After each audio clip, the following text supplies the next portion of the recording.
Franny, I'm not What? ready. I'm not ready. Well, I started it. Okay, well, I have to switch the soundboard here. Oh, all right. Yeah, we have to scrap this. Right? Do we? Probably. No?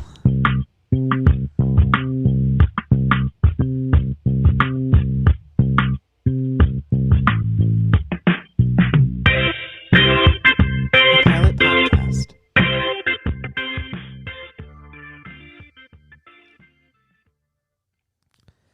I think the synergy's just messed up. We're missing Cody today. Yeah, that's true. We Otherwise are missing Cody. known as C. Sacre Bleu. No, CL Blue. local pop star who just came out with a new single. You should check it out. We'll definitely link it in the description. Yeah, we'll probably do an ad break for it. Yeah, so. for sure. Anyways, that's not all we're talking about today. No, it's not. But first, hi. We're a pilot podcast. 2/3. 2/3, yeah. We're a pilot. Pilot podcast. Two pilots? Pilot and a co-pilot? Pilot and co-pilot. 2 co-pilots? Mm-hmm. This is the black box recording you found after this horribly crashed and failed. Oh, no. Yes, this is the black box recording. I'm Frani. I'm Logan.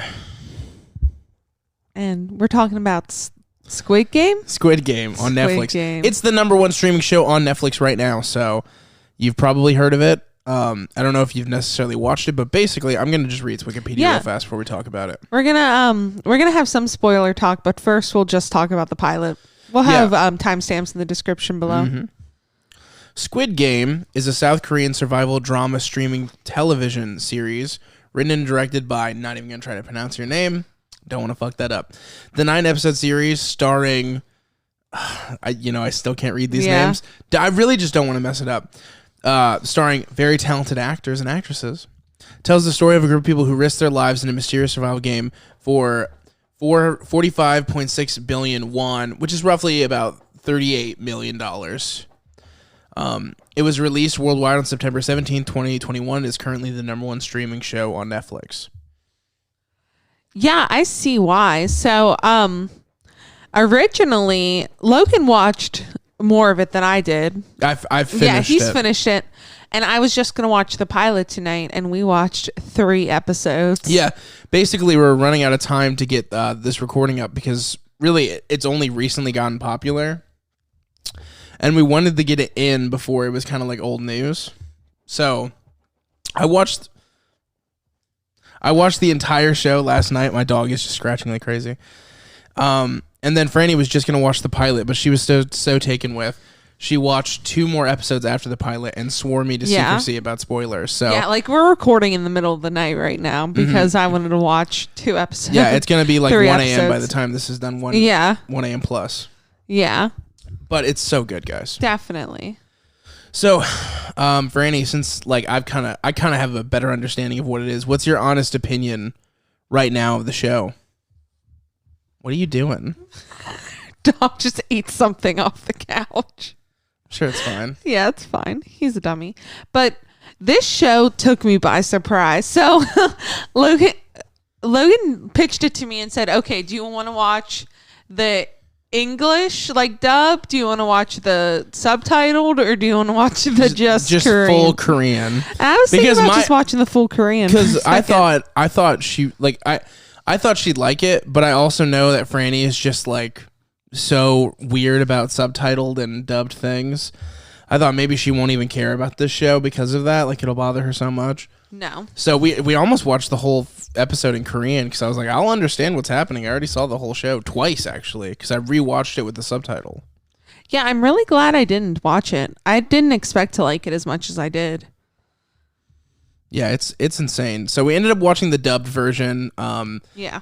I know that people might look down on that, but that's the suggested version on Netflix. And actually, the dub isn't too bad. I mean, they actually do a pretty good job, all things considered. Yes, Franny. No, I got it. Okay. But yeah, no, it really like I was worried at first about it like taking away from the experience because obviously their lip movements and the dialogue isn't going to match up, but I mean, it all works. The actors are good enough to where you don't even mind. And Yeah. the voice actors are good too. Yeah, the voice actors did a good job, but the main actors themselves just come off so genuinely. Yeah. Yeah. So anyway, there's this guy in the show, and it starts off with like him basically seeming like a bum, bumming money off of his mother. Yeah. Going to the horse races, which Franny thought there were no horses in South Korea. You learn something new every day, right? And making bets and like showing up to his like daughter's birthday, beating the fuck out of, getting a toy gun that blasts fire out of it. Standard piece of shit dad. Yeah, really just like an absolute mess. With the I dropped my phone. Franny literally has dropped all professionalism. But no, and it's clear that he's got like a gambling addiction too from the start. Mm-hmm. He's like, he steals money from his elderly mother and goes to the horse races and bets like all their fucking money. And he actually wins. Yeah, he did win. And basically he won this money, but he owes a lot of people a lot of money. Yeah. He owes like a bunch of loan sharks a shit ton of money, as well as like the government and the banks. And so these guys see him at the horse race. He gets pickpocketed by this chick that we don't know. And then they basically beat the fuck out of him and make him sign this like piece of paper with a bloody thumbprint. Yeah, and that fucked me up for a second because just because of the different culture and everything, I wasn't sure if that was like a commonplace document or if that was something that like I just wouldn't know. And I kept like trying to grill Logan about it. I was like, what does that document mean? What does it say? But it's very plot relevant. Yeah. I didn't give in, guys. I didn't tell her. But so he then is later, like after he's lost all of his money, he got pickpocketed, he got the shit beat out of him. He had a terrible birthday thing with his daughter where she's acting really weird about him talking about going and like having a birthday next year. Yeah. Like just was a really weird situation. When they went to go eat fried chicken. Yeah. I don't know what that choice. Okay. Is that in your notes? Yeah, that's in my notes. What are your thoughts on that? So obviously we were watching an English dub and, what they always do in like anime and stuff is like sometimes they'll like change the food to like more common things. In Pokemon, like there's a bunch of rice cakes that like Brock has and they always call them donuts. Yeah. And they kept saying his kid's favorite food was fried chicken. And I was taken aback by that. I was like, are they literally about to go get fried chicken in South Korea? Like, is that like a commonplace thing there? And then they went to the restaurant and it's clearly just not fried chicken. Yeah. And it's such a weird change to make. Because here's the thing. There's a lot of dealings with money in this show. Like, they mention money all the time. Yeah. And they never change, it to be equal to the amount of American dollars, which is something that I feel like, if it was in English, you'd want, like, some sort of transference like that. But then you think, like, Britain doesn't use U.S. dollars. So there's a lot of things that go with that. But it was just funny that they made that change. Like, why did you have to change it to fried chicken? Right. Like American audiences or like English speakers can't derive the fact that maybe in South Korea they might like something other than fried chicken. Yeah, like we're expected to look up like the yen calculations if you really want to understand the show, but like they can't just say they're gonna. It's not yen, it's won. Oh, whatever. Just saying, it's different currency. But besides the point, fried chicken though. Yeah. Anyway, so after that big part, after like that failure of like a birthday outing, he like tries to get on the train. He misses his train, and this guy approaches him, and he's wanting to play this. What's the fucking name of the game called? Do you remember? Mm-hmm. I should have wrote that down. It's like something with a D. I can't remember. Yeah, it's not anything I've heard of before. They have these like little like disc things. They're like and little envelopes. And they have to like try to like hit each other's off of the floor or something like that. But it's really like a game of chance almost, right? The goal is the person has to flip the other person's envelope. Okay, so it's not a game of chance. It's more a game of like precise skill. Yeah. But also chance a little bit. Yeah. Anyway, so he goes, if you beat me, I'll give you $100,000 essentially. Yeah. More accurately, it's like, $10,000 in American dollars. Yeah. And of course, he agrees to it, and they start playing the game, and he loses, and then he's like, I don't have the money to give you. He's like, you can also pay with your body. And he slaps the fuck out of him. Slaps the living shit out of him. So then he keeps doing it, and he keeps getting slapped in the face repeatedly, losing. And then he finally wins. And his first reaction isn't to ask for the money he just won, but he wanted to slap him at first, back. Which speaks to, his kind of, short-sightedness, his... You know what I like? Yeah, he's not looking at the bigger picture. He just wants to react. Yeah, very reactionary and very much addicted to gambling. Has that vice. And then he wins that money, and he's like, the guy's like, if you want to win some more money, because I know your name and blah blah blah blah blah, and you signed over your body for blah blah blah blah blah. Basically explaining to him there's this thing set up. I want you to come play in it. Here's an invitation. You're going to be one of the last people to play this big game. They don't know if it's a casino thing, if it's a poker tournament, they don't know what it is, but it's a large group of people who like to gamble going and playing for a huge prize. That's the understanding that he has. And the card game thing that they do in the subway is very much a gauging his addiction to gambling and how far he's willing to go. Yeah, it's much more of a mental test than our main character realizes at the time, because he's basically sizing him up is this guy without a doubt addicted to gambling? Is he desperate enough as well to get slapped in the face repeatedly? Is he that broke as well? And the answer is fuck yes. Yeah, our boy he will do it. He's not doing so great. Yeah. So then he basically comes to the conclusion yeah, I'll do it, and calls up the person and is picked up in a car of sleeping people. Franny definitely reacted to that scene. So this van pulls up, and there's a dude driving in a red hoodie. In a hoodie, and then he opens the back door and everybody's asleep, and he just gets in. I'm like, if I open a van door and everybody's asleep, it's nighttime. Bad vibes. For all you know, these people have been driving from the other side of South Korea. You have no idea how far these people are picking them up. Bad vibes. I don't know. It seems like his desperation mixed with it's really, really late at night might have convinced him this isn't that bad. A lot of this hinges on their desperation. But basically, as he sits in the car, the van is filled with knockout gas, and he knocks out. And then you see the guy turn around, and he had that hood fastened in a way where he can sneak his gas mask over his face. And at that point, they have no idea where they go. At that point, Franny's screaming to me, "What are we watching? This is insane." It was. This show is mainlining anxiety and adrenaline. It really knows how to feel the anxiety on screen, as well as give you absolute drama and tension upon every scene. You are stressed the fuck out on the show. Oh yeah. It is a stressful show. So shockingly stressful.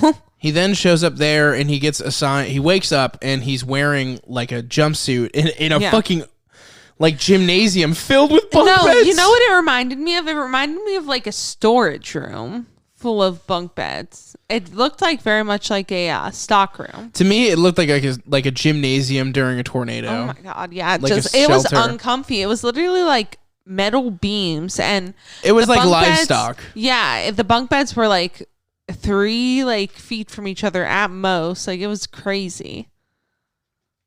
Filled with 456 people. And our guy is the last one in. So we find out they're numbered by the time they entered. Mm-hmm. So our boy 456. That's how we kind of remember these characters. Not only because obviously their names are hard for me to pronounce and remember, but also there's characters that just aren't named right away, and all you know them is from their numbers. But I think that's nice too, with the illusion of us not speaking the language and having a hard time pronouncing their names. I feel they made it very visually understanding. Yeah. I could have understood this show pretty close without knowing what they're saying. I think as long as terms like red light, green light were still said out loud for you, or I think explaining of rules of games, as long as that was still in English, you could have understood everything that was going on. Definitely. And even the games, you can kind of watch the games go on and figure out what they're doing. So anyway, everybody's waking up and they're realizing, holy shit, I've been kidnapped. We're being held somewhere where the people aren't giving away their identity. Yeah, they're all in like these weird like microphone looking masks. It's awesome. They kind of look like fencing masks. Oh yeah, it's definitely going to be like a major Halloween costume this year. I want to do it. Which would be good because it's a very COVID friendly Halloween costume. There you go. So just a full mask. So the other characters we see showing up is 4, 5, 6's childhood friend who's like this big time like, scholar and like works at like a big business firm. Like kind of like child prodigy. Like he was like the only one in his neighborhood that got out of there. Yeah, he got out. He's making something of himself. His mom like owns a little market and brags about him all day. Yeah, has a picture of him and shit. Yikes. And he's there. We see an old man with a brain tumor in his head. Yeah. Who's like... He's number one. He was the first one there. He's so fucking charming, bro. Oh, I know. He's just along for the ride. He's really here for the thrill of it. It's so funny because he's still... we'll get into some of that stuff. Yeah. I think to talk about too much would be a little bit spoilery, but not for Franny, but for you guys, because she's obviously watched 2 more episodes. Yeah, I took a little bit of a dive in. Not gonna lie, it's fucking good, and it took me by surprise. Over a show she was judging me this morning for watching. Yeah, well, I came out and like Logan was watching this show, and everybody was just like in these weird ass masks. I looked up nothing about this show. I thought it would be like something like Masked Singer-esque. Like I thought we were about to watch a reality TV show. This show in a lot of ways kind of feels like a reality TV show with the competition aspect of it. You're picking your favorites that you like of the groups. But some of the other characters, like I said, is obviously number 1, the old man. You got 218, his childhood friend. You got 67, which is the girl that pickpocketed him at the games. Yeah. And she's fighting there with, I think, 111 it's 101. She's sitting there fighting with 101, getting her ass beat by this dude with a fucking snake tattoo on his face. Yikes. I love him, though. I think he's interesting. Yeah, he's all right. He's like a gang guy. Yeah, he's in charge of a gang. He's in charge of a foot gang, and they they do all that shit. But he's like not like a super high level gangster, but... And it's so interesting to see, like... He's like middle management. The lack of guns in the show, I just want to also mention. Like, in the sense of, like, people in the outer world that have them. There's just so a lot of cultural differences watching it. There's a scene where he's, like, talking to police. We'll get into it in a few minutes. But, like, it just really was a culture shock. Like, not to give anything away, but the police were, like, not being as helpful as he wanted. And but like it's supposed to like seem like they're really bad cops. Yeah. Like you can tell the show's like trying to make it seem like they're really bad. And they're just like not being the nicest, but they're like, actually helping him. They're trying. They're like, what's crazy is like you compare it to American cops. Oh my God, yeah. They seem a little bit nicer to the people. They seem way nicer. Jesus. Like can we get some humility? Yeah. So those are the characters. Oh, and then there's well, actually we'll get into that. We can't get into that yet. We can't talk about that. I want to just spoil the whole thing. So anyway, they're all freaking out. Everybody's like, I can't be here. This is insane. Like, you fucking kidnapped me. And they're coming out and they're like, you need to sign this contract if you want to play. There are 3 rules. And if you decide you don't want to play, you can literally leave right now. Yeah. It's so weird because they're dancing, like, at least at first, a line of like legality. It almost seems like they're not being held against their will. Not necessarily a line of legality, more a line of like, this is not something we're forcing upon you. This is an opportunity. Yeah. Like, this is for you to choose to do. And if you don't want to do it, we'll literally send you home. But at the same time, these people were gassed and kidnapped and brought here, and they don't even know exactly where they are. So obviously there's some distrust going on. Yeah. But then they start talking about how all of these people are in debt, and they start doing like a slideshow of all the people in debt. And one of the people who's in debt that you see right away is 456's friend, 218, who is like, he's this big businessman, and he's like a shit ton of money in debt.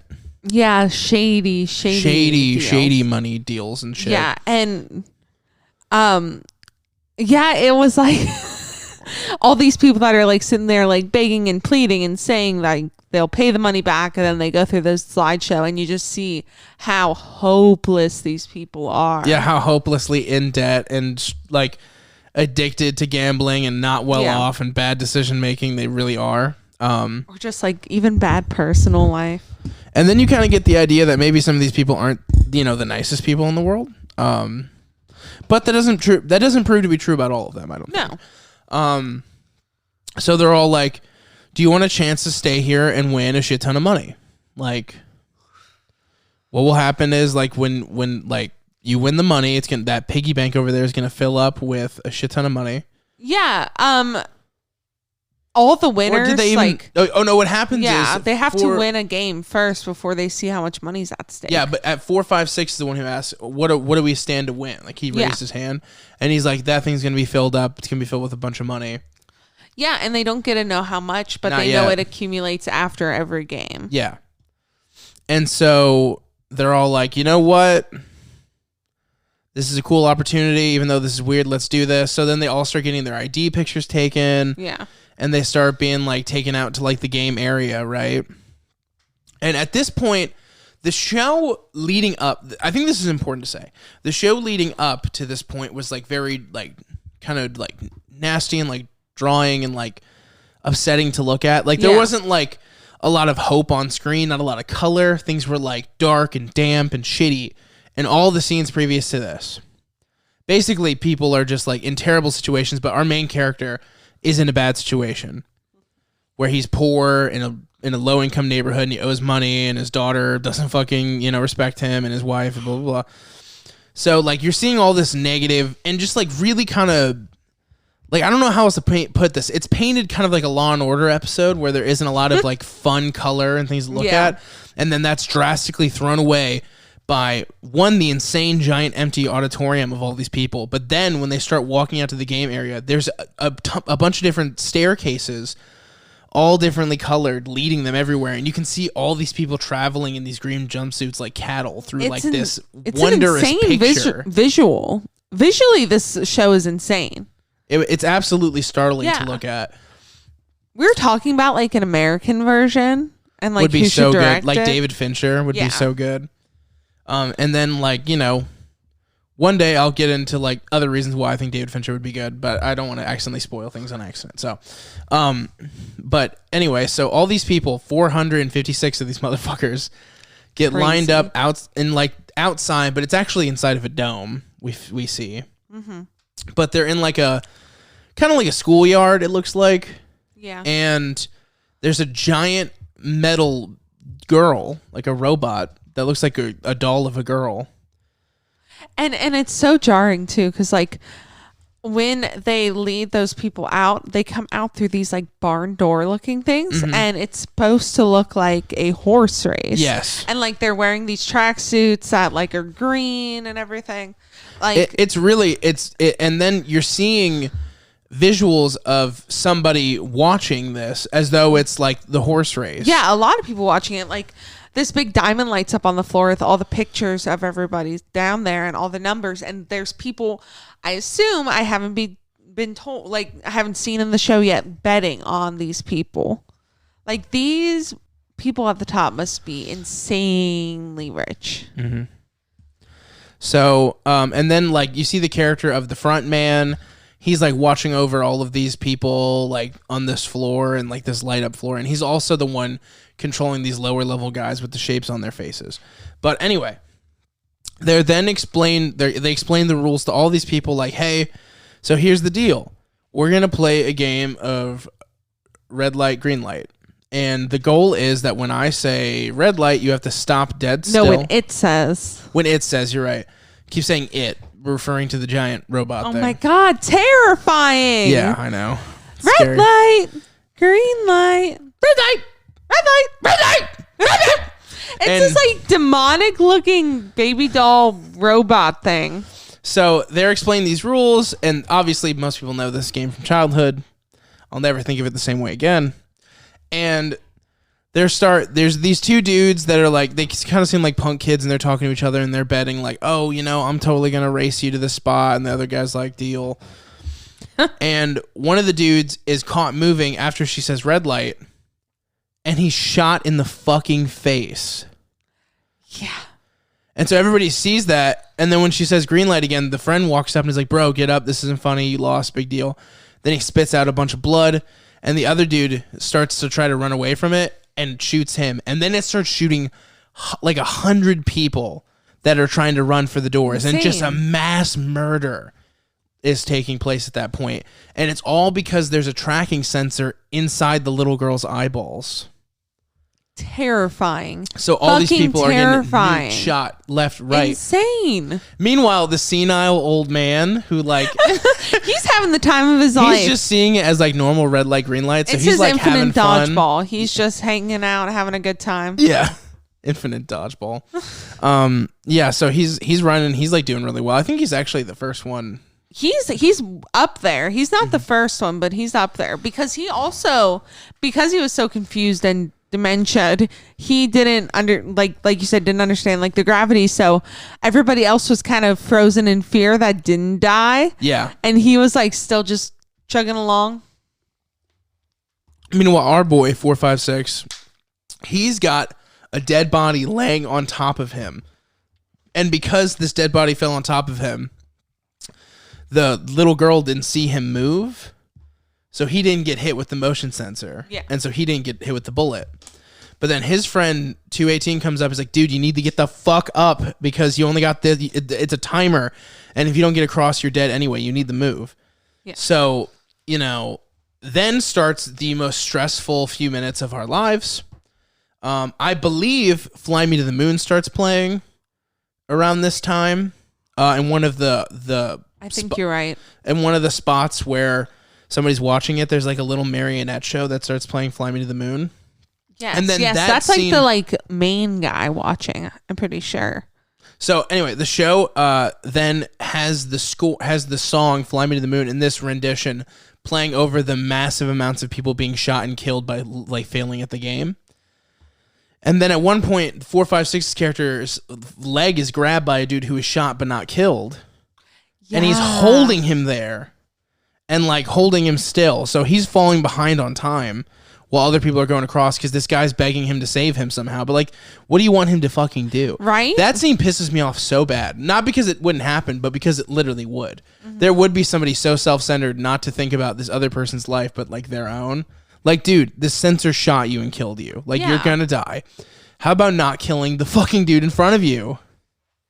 It's fucked up. So anyway, 456 eventually shakes him off, which is, insane. That's a difficult thing to do to somebody who's dying. And then right after he shakes him off, the thing goes red light. Then it sees this dude like trembling, and she shoots it.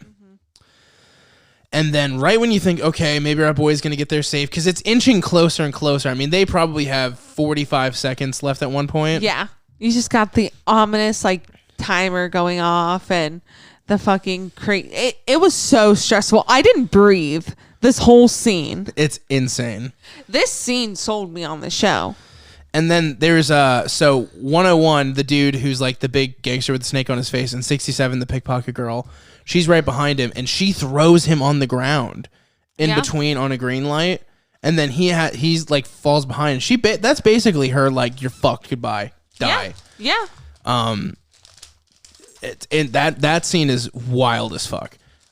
She gets across, he gets across, 218 gets across, and then finally there's like a few people left who might make it. And while our boy's running for it, he doesn't see a dead body beneath his feet, and he begins to fall. And right before the sensor turns back to like shoot him and see that he's falling, another man grabs him and holds them both up perfectly still. He's suspending the main character, our guy's body, in the middle of the air and holding him perfectly still. The core strength this man has. And that's 199. Yeah. So then with fucking seconds left, they try to run for it. They know they're not going to make it, so they go for the jump. They make it with like a second to spare. And everyone else who was behind them, they were the last two who crossed. Everyone else was shot to death for not making the red light, green light game, for not like succeeding. And the lasers come out of the eyeballs of it. It's insane. I think that should be a doll. Somebody should sell that for sure. And then the episode ends with just them crossing the finish line, and you see like a horde of dead bodies. And then it basically has a zoom shot up where you see the fake ceiling closing, and you see that they're on this desert island. Yeah. Franny, any extra thoughts from this pilot? It's just so isolated from everything. This show is insane. It sold me right away. It was pure adrenaline. You are on the edge of your seat the whole time. There's not anybody I wouldn't recommend this show to. It grabbed me by the balls. I did not expect to sit down and watch it like I did. We were just gonna like have me talk about the pilot with Logan, and then like Logan talk about the rest of the show. But no, like I won't let him spoil it for me. Yeah, we're just gonna talk about the episodes we did. Yeah. And then I'll give at the very end of the video, I'll give my overall rating for the entire show without any spoilers, just my rating as a whole. I want to know what you would do. Would you play the game? I would not. You would not? Well, at the end, I would not. Do the vote? They don't do the voting. No. Yeah. Nope. Back that up. No. Before, like, there's a moment where people are able to walk away before they start the game for sure. At that moment, I would have left. You would have left? Anybody who's going to put something in my body and travel me to an undisclosed location. Yeah. I don't know. My dad always taught me you never go to another location with a stranger. But like some of these people's home, the situation they're going back to is no better.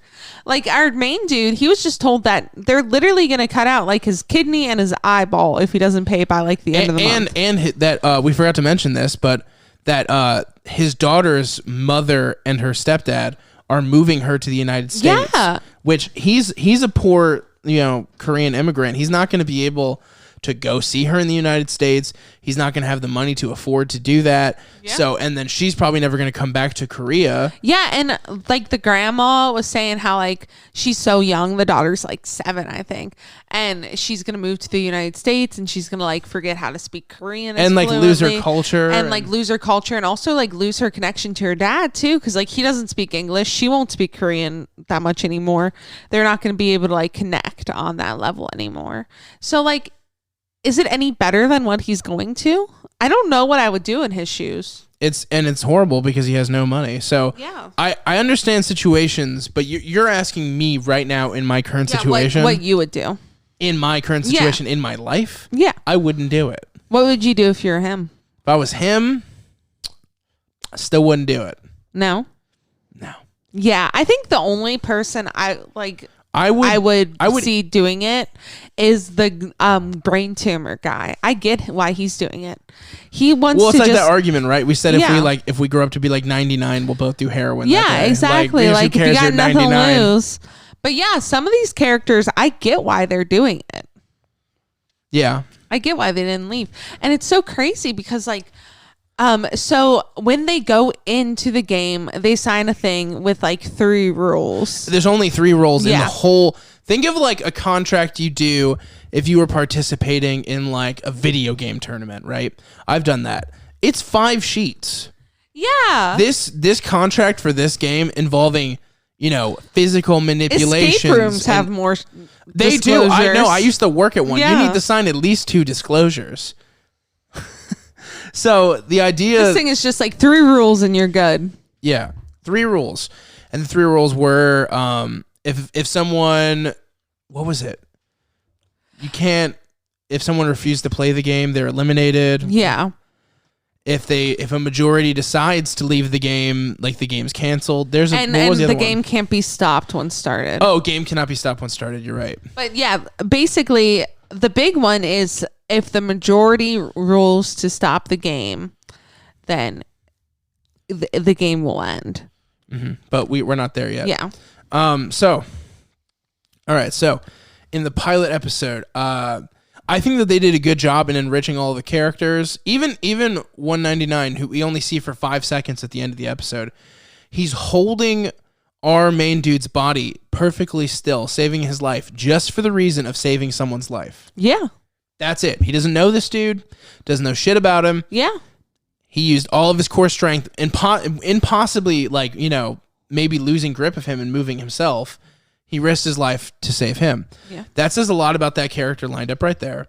Our main character is given so much backstory, and even with all the things you hate about him, you do like him a lot. Yeah, you're finding reasons to Like, watching you him want, struggle. Like the struggle for him is just so relentless. Like, well, fuck, give him a break already. And just the struggle of this kind of game, like, you forget how deplorable these humans are and just want them to be okay. It's like it's kind of got like Saw elements in a way. I kind of describe this as a mixture between like the Hunger Games and Saw. Yeah, that's a good way to put it. But better than both. Yeah, like I think this is kind of the idea where it's like, you know, you got like you have like the Hunger Games, you have Battle Royale, you have like the Belko experiment or whatever. All of these stories always have to do with people like, you know, normal everyday people turning on odds with each other. The reason why this one is interesting is because it's not everyday people. It's people who are addicted to gambling, who have a disease. Yeah. And then also people who are coming there of their own volition and not being forced to do anything. Everybody who's there offered to be there, which is the crazy part. Like they were told right then and there, if you don't want to play, don't play.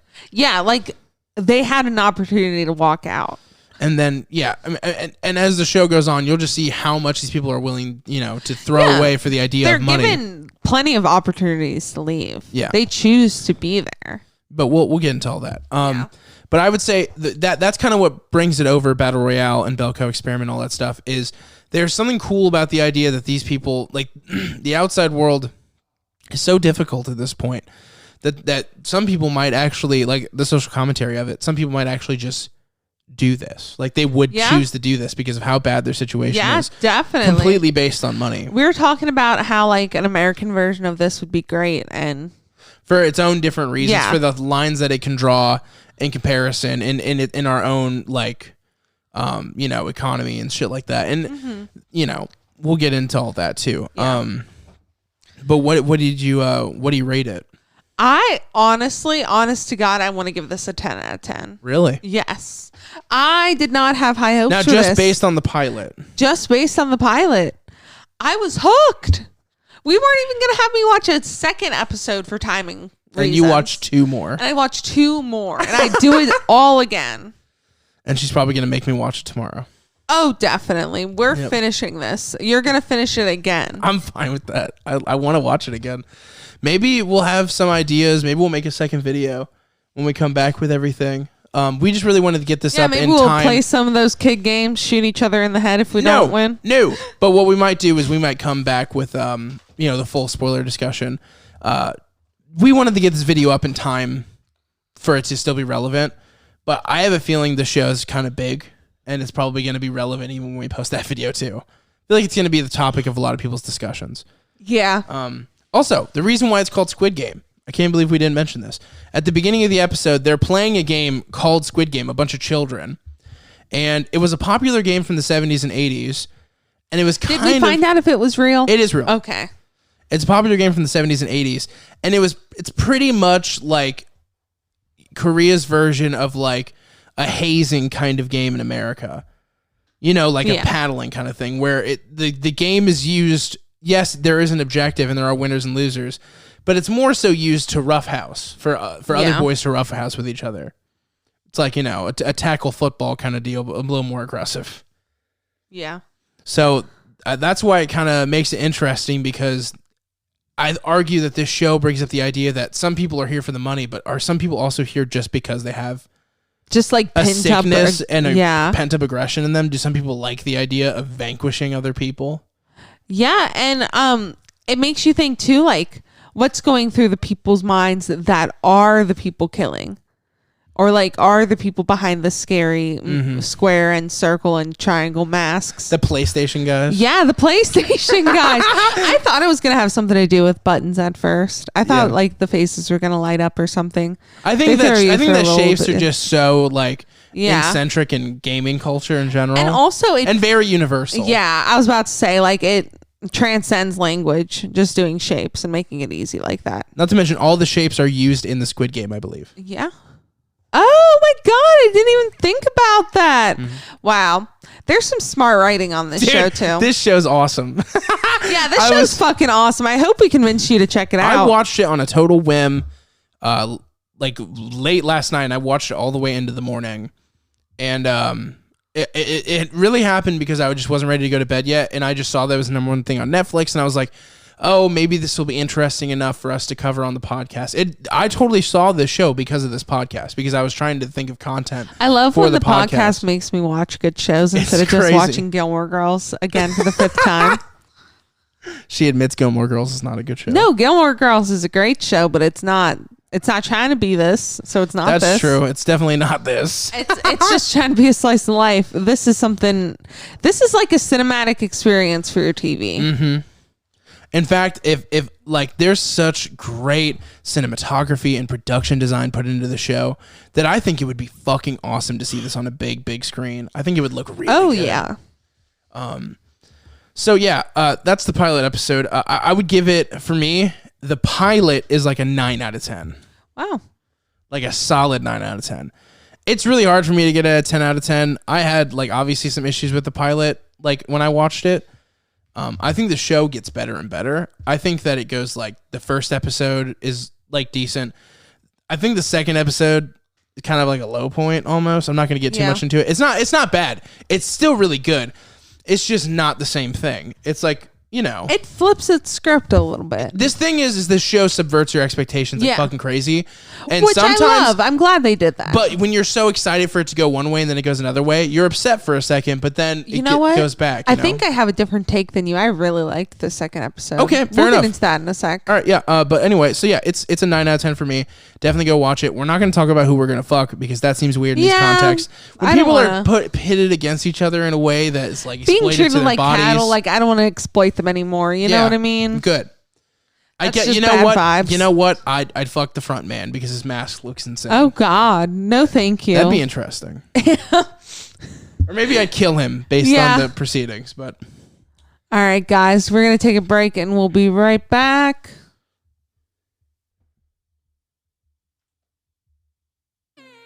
CL Blue's new song, Big Night In, is available on all streaming platforms. Check links in description.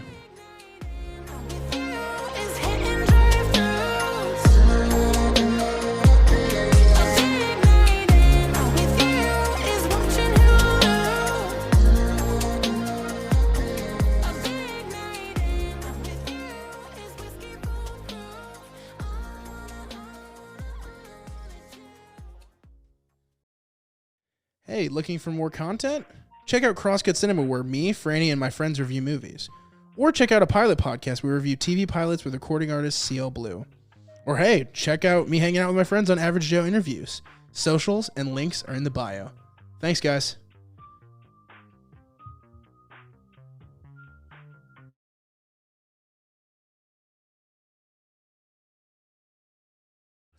Now we're back. Oh my God, I said now we're back, but I was on mute. Yeah, so now it's just like... Gosh dang it. I mean, we could leave this in or we could just get rid of it. It's fine. And we're just going to leave it in. It's been a whole day. Yeah. We've watched 2 more episodes. Yeah, I'm addicted. I needed a fix before he came back. Sorry, guys. Still hasn't finished it, though, so we still won't go over the full ending of the show. But I'll still give you guys my end of show rating. So yeah. The show gets fucking crazy. Like, I genuinely feel like you need to watch episode 1 and 2 before you decide if you're going to watch it. That's fair. I think episode 2, though it has a really great beginning with the voting and everything, I think episode 2 for me is actually my least favorite of all the episodes. Really? So if that one was still like super captivating to you, even though I actually think it is, I think it's still really, really, really good. Yeah, it is the least thrilling episode, but I feel like it's so important to the plot line. Like, you need episode 2. If we just skipped like straight to like the next episode and just like didn't have an in-depth well, also it fully proves also the willingness of the people. Mm-hmm. Like the fact that they even came back, and then it gives you a good insight to all the characters. You see that 218, he's like dealing with all these financial issues. He owes way more than the company than these people thought he did. Yeah, he owes like way more money than they actually think. So what pretty much happens is when they vote to leave, they get told that like they will get a chance to come back if they'd like. Yeah. And it just kind of like follows our main characters after they leave, and like the episode is titled Hell, and it like shows the hell that is their real life. Yeah, like when you first see like the titles laid out for the episodes, you're like, oh yeah, the hell is probably the game itself. Not for these people. Their normal lives are way worse. You see 218 dealing with his financial issues. You see 199 dealing with his workplace that isn't paying him, the place that fucked up his hand. Yeah. That then he place ended is up fucked. fucking up that guy's hand. Yeah. Good. That's some karma. And stole his money. Karma's a bitch, but she gets hers. Yeah, so who's she? Karma. Oh yeah, true. So she he pays for, he takes that money and he gives it to his wife to like go back to Pakistan. Then his plan is he's going to get back as well by winning this and then like having a shit ton of money. Because people are looking for him because he obviously hurt his boss very badly. It's just so sad. Like they're like immigrants to Korea from India, right? Pakistan.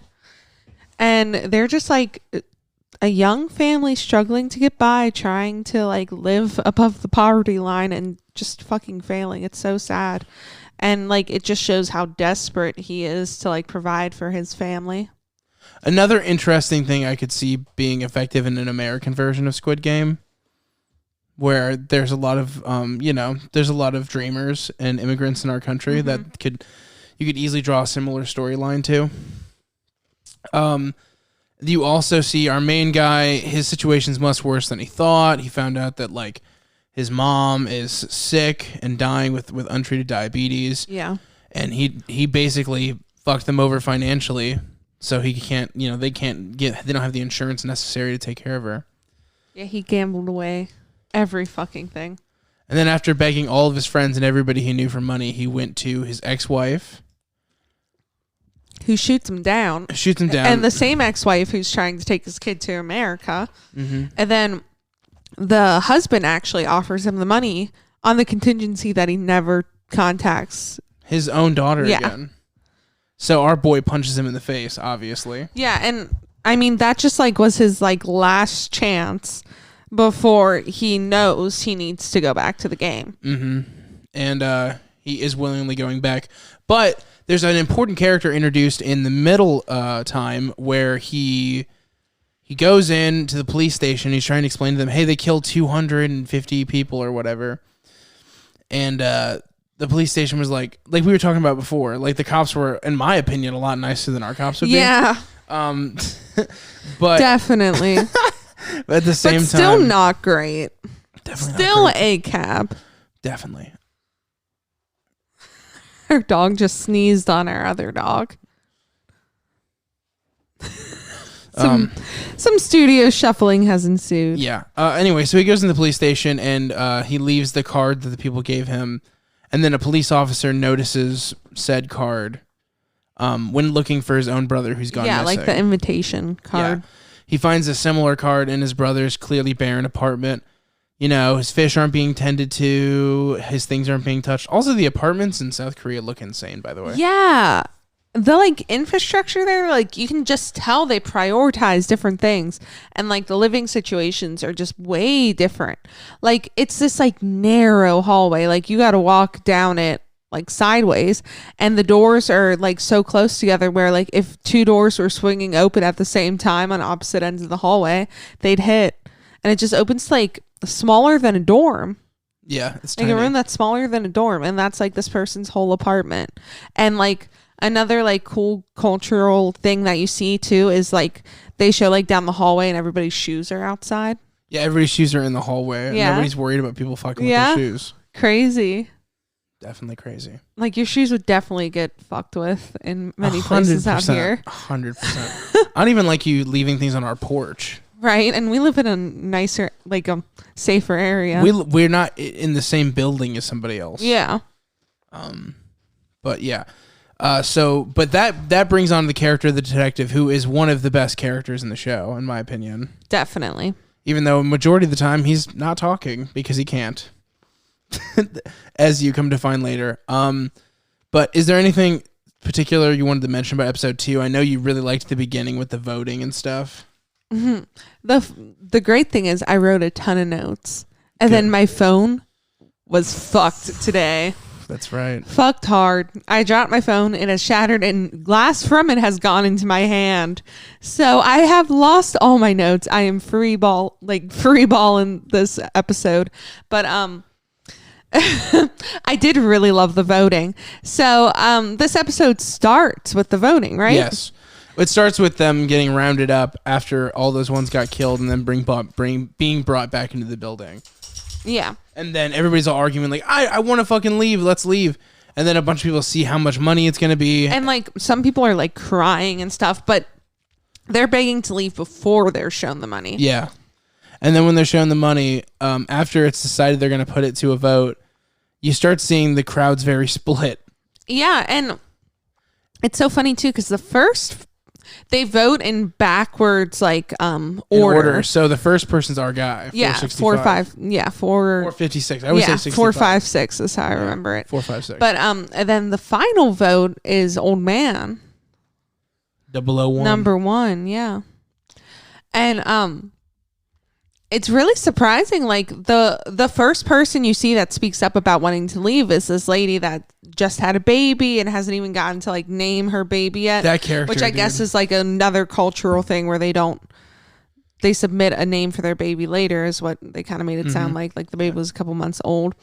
And yeah, like she was crying, like begging to go back to her family, and then she voted to stay.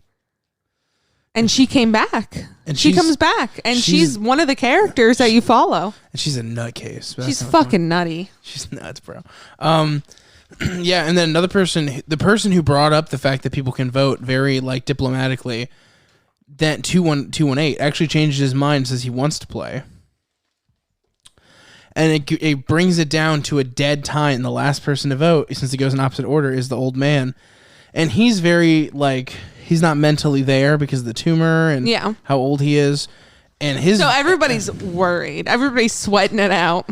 And don't forget that he loved playing the game because he didn't understand the severity of it. Like when he was playing red light, green light, he was just having a great time. Yeah. So I was confident that he was going to vote to stay. And then he voted to go. Yeah. And Franny freaked out because she's like, where's the show going to go from here? I was like, well, this is a turn of events. But... yeah, so they get told that they all will get a chance to come back, and over like 93% of them ended up coming back. 93% after living like a couple days in their real life. Even though 50% voted to leave. Yeah, 51% technically voted to leave, and even though 51% voted to leave, 93%, so 97, right? 97% came back. Yeah.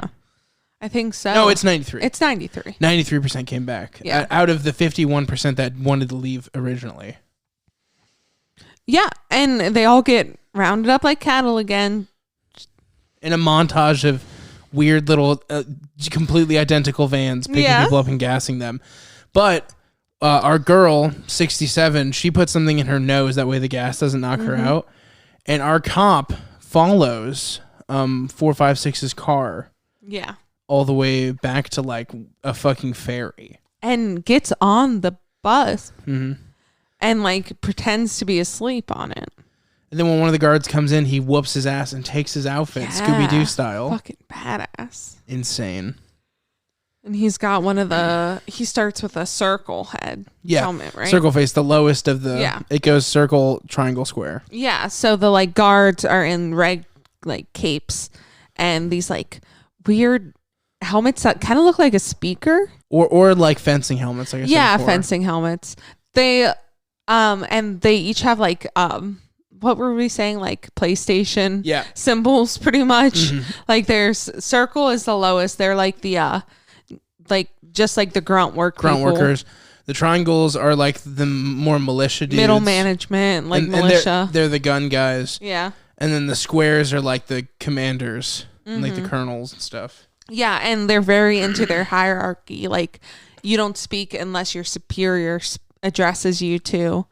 So he's shoved in as he's posing as the lowest totem, which is very vulnerable too, because these like the guards aren't necessarily like in a safe situation. Like they'll kill the guards. They don't give a fuck. I mean, the guards have rules they have to follow too. Because they're being paid such large amounts. Like, you know, whatever is going on with all this money is clearly having an insane influence on everything. And there's people who are just like, just doing my job, blop, blop, killing people. It's fucking insane. And they spend the whole, you learn through this now more about the guards because the cop is posing as a guard. You start learning about how the guards live, and they live like they're in prison. Like they're in like a camp, like a military camp. They have to be asleep and not wandering around past a certain time. They have to always wear a mask except for in their room. They're always filmed too. Like they're recorded in their rooms. So he has to like make sure he's never facing the camera. But to be fair, there's so much anonymity, it seems, that I don't know if a lot of people know what each other is supposed to look like. No. Because there's a rule with the guards that if anyone shows their face, they have to die. So... yeah, it's definitely not a secure job. It's an insane dynamic to add to the show. The whole show as a whole is insane. And when he's in the room too, he hears like a guard like crying in the distance, and that becomes relevant. Yeah. Fucking nuts. This show is so good. Episode 2 had me hooked. And episode 1 had you hooked. Episode 1 had me hooked. Episode 2 made me want it so bad. And what episode are we on now? I think we just ended episode 5. Wow, that's crazy. I think. Hold on, let me see. So we watched 3 episodes the first night. We watched 2 today. So yeah, we're on episode 6. Wow, that's nuts. Out of 9. That's nuts. I hate that I like don't know where it's going yet, and I feel like it's going to they subvert your expectations at every turn. Yeah. So just jumping ahead a bit, we're to this part now where there's like a subgroup of bad guys. Yeah. Like the guards have an even worse like branch of guards. They have a grosser cabal of guards hiding. And they're harvesting people's organs for the black market. Yeah. It's insane. This show shows you every way money can fuck you up. And what's even more insane is, I know we're skipping ahead a lot, but we're in the spoiler section. Yeah, so yeah. It's just kind of we're not gonna go over every fucking episode beginning to end. We're just gonna hit some highlights. So what we find out is the front man, the guy with the creepy mask, comes out and he says, I don't care that you're selling stuff on the black market, but you fucked with the game. Think about that. Yeah, because he said, and I quote, I don't care that you're selling body parts on the black market. I care that you're fucking with the integrity of the game. Yeah, because they were like working with the doctor character and giving him free information in order for him to correctly pull these organs. And so both of them got shot. The player and the guard that were in cahoots, they both got shot. And that's the last thing you've seen. Yeah, that's the last thing I've seen, and it is very fresh, and I cannot wait to dive back in. But the honeycomb. Oh, yeah, that was another good highlight. That's crazy, right? So, they all start kind of forming like their own little alliances. Mm-hmm. And our main guy joins forces with the guy he knew from his hometown. 218, the guy from his hometown. Yeah. 199, the Pakistani man who saved his life, who just, we saw not the flashback with what we followed on the second episode, and the old man. And that's the squad right there. And they come into this room, and it's kind of like a playground, and there's 4 symbols on the wall. Now, there's a lot of backstory going on where we see one gentleman who turns out to be a doctor helping with the black market. In his cookie is an explanation of what the next game is going to be written on a piece of paper that he swallows. Mm-hmm. We also see the baby chick pull a fucking pack of cigarettes out of her vagina, as well as 67 using their bathroom time to try to escape and find stuff out about the game. Yeah. And then she finds out that there's sugar being used in the next game. Yeah. They're like melting. They're melting sugar. They're making honeycomb. Yeah. Right. And so 218 starts grilling her because he can tell that she knows something. He's like, hey, tell me what you know. And she's like, they're using sugar for something. And he remembers as a kid, once he sees the symbols on the wall and he mixes that with sugar, he remembers the honeycomb games they used to play where basically You make this like really, really like kind of crunchy pancakey type thing, a honeycomb, and you have to bust out a perfect symbol with like a toothpick. It's like a metal pick. Yeah, it's like a little metal pick. And the goal is to do it without cracking any of the parts of the cookie. Yeah, but in real life, it's not usually you die, but it also these consequences. It also it's supposed to take hours. Yeah, and they give them 10 minutes. 10 minutes. And here's the thing. So there's all these symbols like line up to each symbol. But they don't know what they're doing before they line up to the symbol. So they're just picking random symbols. There's a circle, a triangle, a rectangle. No, a circle, triangle, a star, and an umbrella. Yes, and the hardest one to get is an umbrella. It historically cannot be done. That's kind of the joke, is that people say you can't really do it. And here's the thing. Our boy, who he grew up with, knows what the game is, knows what the symbols are, and he has an opportunity to help everybody and go to this easiest one together. Mm-hmm. But he withholds that information, and he lets his friend pick the hardest one, knowing that he'll probably die. Yeah. But lets him do it in order to basically contain hidden information. And lets the old man pick the star, which is the second hardest. Hard one. Mm-hmm. The circle being easier than both of those. Yeah, and he did the triangle, right? Yeah, which is just busting off three sides. So fucking easy, yeah. And he had it done in like a few minutes, and he thought for sure. No, he barely finished. Oh yeah, you're right. He was so careful. So our guy 456 almost doesn't fucking make it, but he gets some like sweat from his head that drops on the honey. Yeah, and he like holds it up to the light, and he can see it like wearing down the sugar. So he gets the idea to start licking the back of it to kind of like push out the rest of the way. He's licking the back because that is the thinnest part. Yeah. It's going to bust out from the other side. And other people see him doing it, so they start doing it. So he saves lives by doing that. He saves the old man. Like 20 he saves people. A bunch of people, yeah. Now, there's a couple of things in between. For instance, Cigarette Girl has her lighter, so she's lighting her metal pick so she can basically fucking singe it out. Yeah. Brilliant. Yeah, very smart.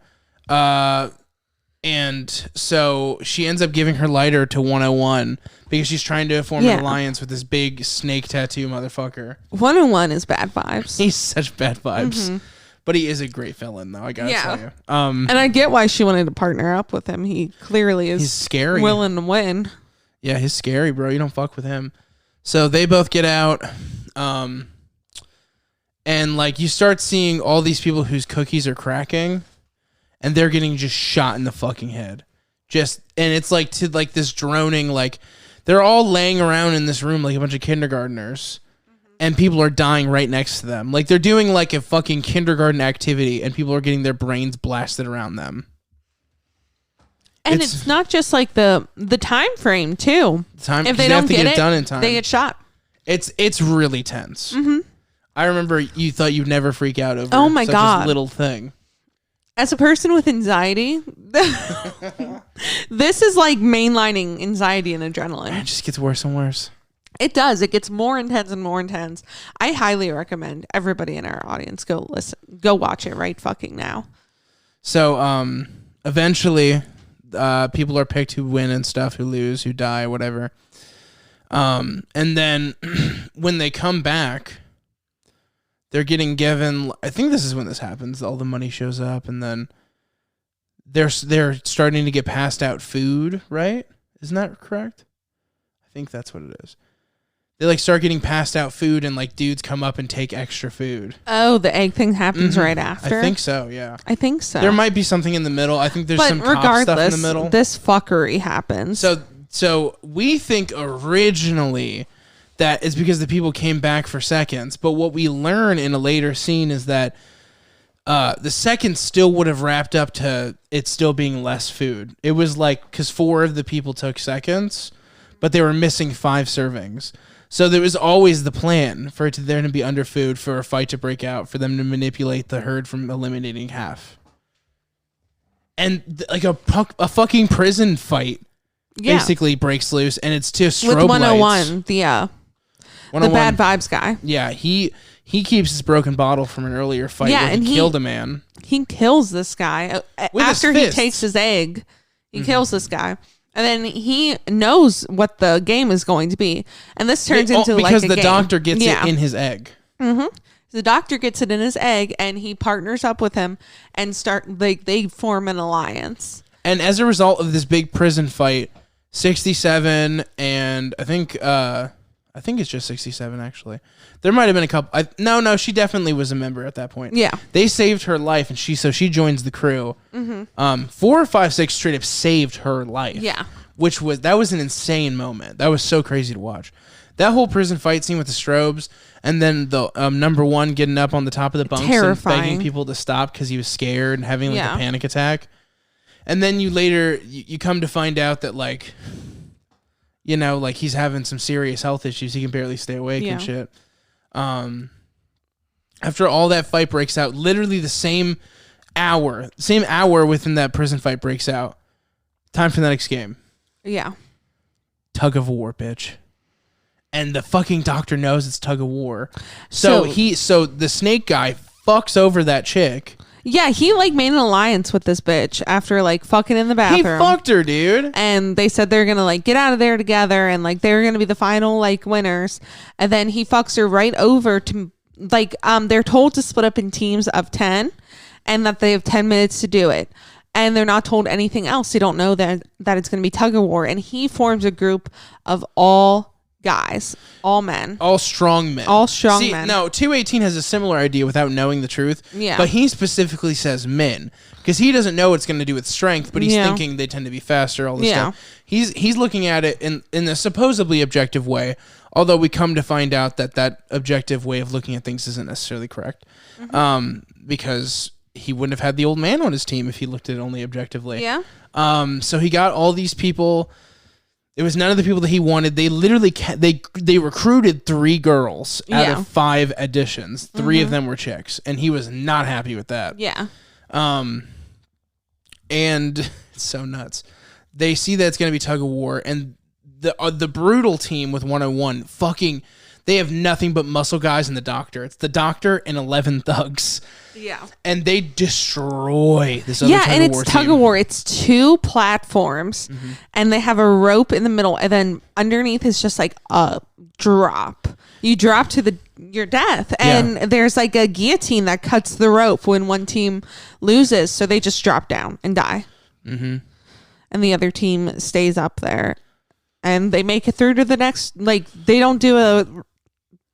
I thought for a second they were like going to have like the winners compete too. I'm so fucking glad they didn't. Oh, I bet you were. They thin these herds so fast. They do. I mean, they started off with over 400. You know. Yeah.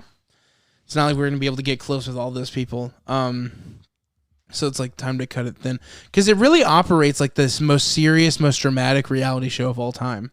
Yeah, it does. That's the drama it is. It's the reality show drama with real stakes. Yeah. The team ends up seeing that our team, which has an elderly man and 4 women on it in a tug of war match. 3 women.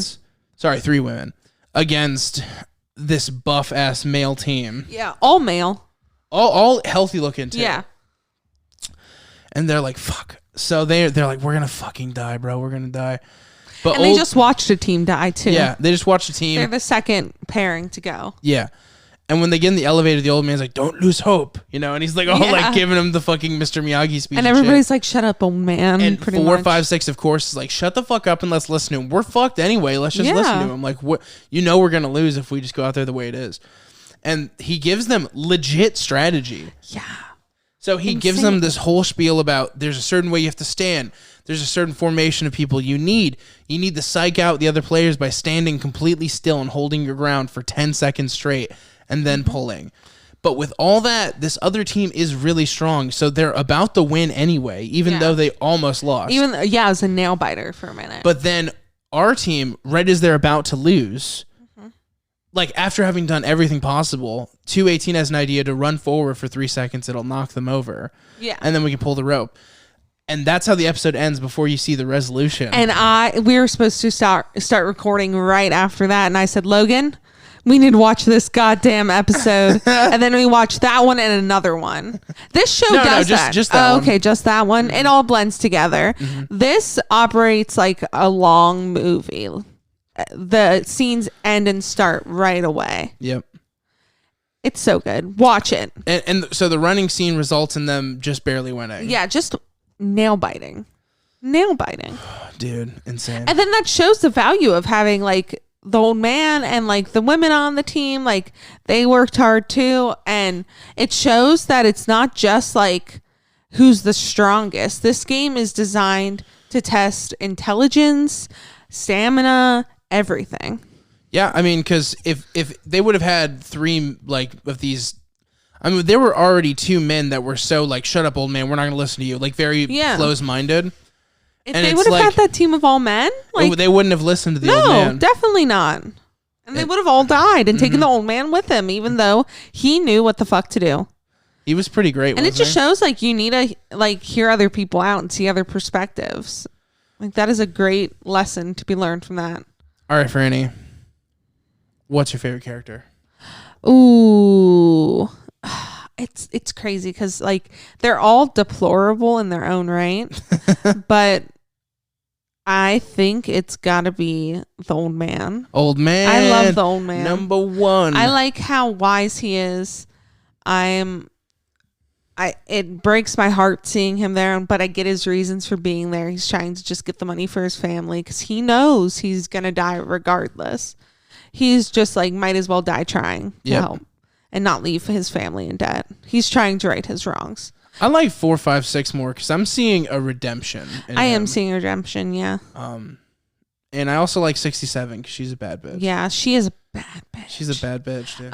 It's crazy to think about, like when you're having these moments with these characters and like starting to like really like connect with them and like them, like you don't know every character's reason for being there yet and how much debt they're in, but you know it has to be an insane amount. And you know they have to be into some fucked shit. Yeah, I mean, we learned about her situation that her parents are stuck in North Korea.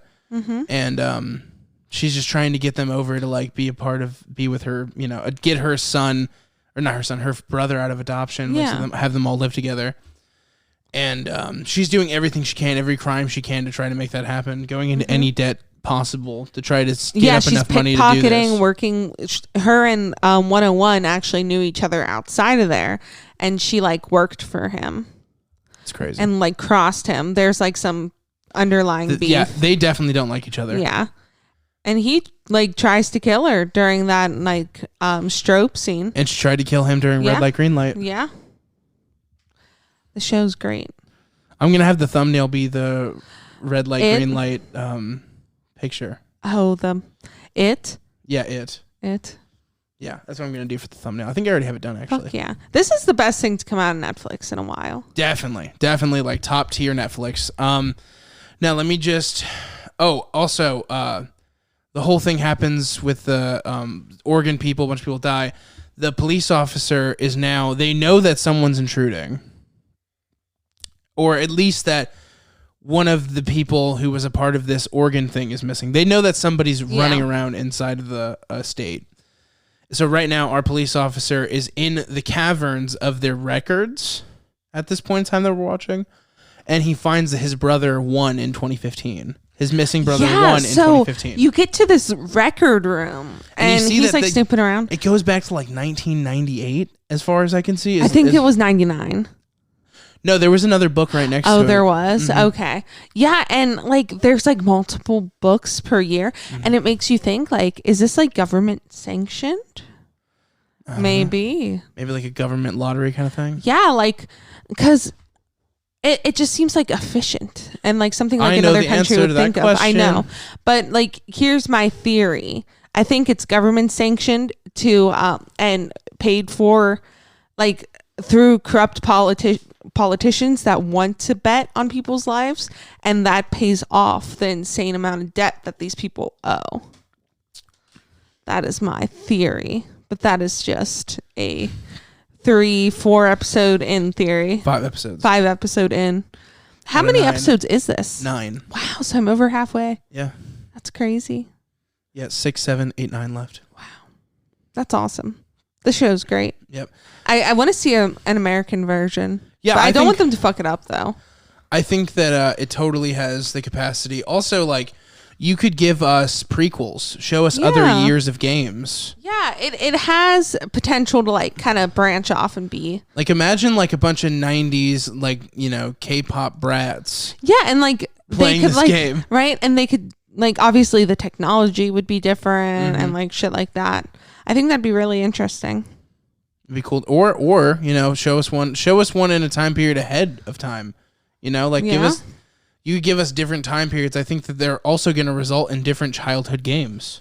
Yeah, definitely. Like do like a 50s, 60s version. That'd be insane. Or if it's in like 2090, you're going to have childhood games that don't make any sense to us and are all futuristic and weird. There's a lot to do with it. I'm excited to see where this goes. What's your rating of the show now that like you've seen it all? It is a 9.5 out of 10. Wow.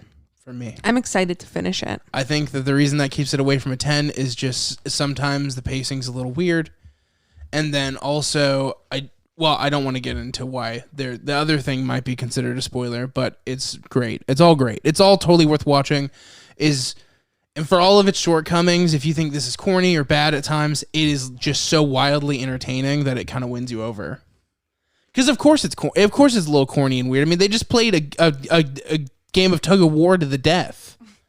And of course it's a little goofy. I mean, the fucking red hooded guys are forklift certified. They're getting fucked by so many women. It's so funny. It like it always blew my mind in school how serious like some people would take like gym class sports, and this just feels like that to the extreme. Yeah. This is quite the presidential fitness test. Oh God, yeah, in a way it is. All right, I think we got it. Yeah, I just need to watch more of the show. I'm so excited. I give it a 10 out of 10 so far. I'm awesome. Excited to see. We'll definitely update. Oh, and like we previously said, if you're somebody who can't do subbed, the dub is watchable. Yeah, for sure. You get used to it, and I actually kind of like it. Yeah, it's like a little weird for like the first episode, I'd say. First like episode, 2 episodes, and then you get used to it. I think it's better than the sub for Franny, just because Franny's the kind of person who like looks away a lot. Yeah. Like if a scene seems like it's scaring her, like, or let's say like there's some massive gore on display, you don't want to always look at that. You get a little agoraphobic. Yeah. And no, that's not the right use of that word, but it doesn't matter. Yeah, I know what you mean. You get a little weirded out by gore, and you look away, but you still know what's being said because they're speaking English. Yeah, I don't mind it at all. It's definitely better for you. Yeah, because like I thought like a few minutes into episode 1 that I was going to have you change to the subtitled, and I'm glad I didn't. I got very used to it. I kind of like it. Yeah, I feel like it gave it a different quality. It's good. Yeah, it's fucking great. Like I said, it's a 10 out of 10 so far. I'm excited to see where it goes. All right, Franny. I hope we've convinced you to watch it. You can listen to me and Logan on another podcast. We have a podcast where we talk about movies with 2 friends. We talk about film and we get into full spoilers there. And Logan has other projects too. Yeah, I mean, you can check out my private channel, youtube.com/Logan Tyler. You can listen to my podcast, Average Joe Interviews with Logan Tyler, on all podcast platforms. I just realized I forgot to say the name of our film podcast, Crosscut Cinema. And then, Cody, what's our socials for A Pilot Podcast? Twitter.com/apilotpodcast. Wow, Cody. Instagram.com/apilotpodcast. And follow us on all social medias. He's saying that from the Wait, don't talk over Franny like that. A Pilot Podcast. What? Okay, I get Cody, it. God. Gosh. Anyways, also stream Big Night In. Yes, you can get it everywhere by you get your CL music. Blue. Yes, it'll be Blue. in the description. And if you skip the little ad break thing, go back and listen to it because it's got a little snippet of his music. Yes. All right, guys, it's been real. We'll talk soon. Peace out.